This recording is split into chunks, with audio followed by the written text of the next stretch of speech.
A hard, fast track with massive jumps is not the best place to ride with injury. However, that's exactly what Etienne Bax and Daniel Willemsen did here in France.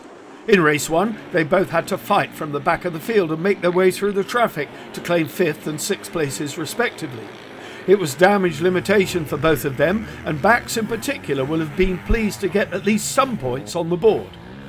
Willemsen might have lost his championship lead in race 1, but he would come out fighting in race 2. At the front, though, there was no stopping the flying Frenchman Valentin Giraud. He and Elvis Muchenieks demolished the entire field after charging past Marvin van Lucien and Ben van den Bogart on lap 2. Giraud eventually pulled out a 20-second lead on van Lucien and held it to the flag. The French supporters were beside themselves with excitement at Giraud's masterful display. Mention must also be made of the Estonian-Latvian duo of Kurt Varrick and Loris Dieders.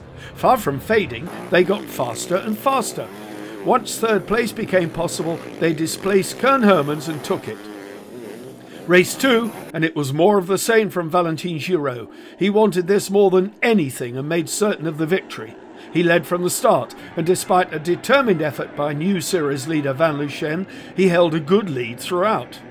Brett Wilkinson and Dan Chamberlain held third, but then were demoted by the Flying Dutchmen Bax and Willemsen. However, Willemsen was subsequently penalised for excessive noise. That pushed him down to 9th, and Wilkinson therefore moved 4th. This was a very strong result for him, and that's reflected in the standings. Also making good progress in the race was Stuart Brown and Joe Millard. Sadly, they were to retire again, leaving France empty-handed. 5th place went to Arne Dierkens and Luc Rostang after running strongly at the front for much of the race. The Chermak brothers and Koen Hermans also moved up as a result of Willemsen's penalty, but with mixed emotions for both crews. They know they're capable of even better. But the day belongs to France and Latvia. Giraud and Muchenieks are in a rich vein of form right now, so roll on round 3.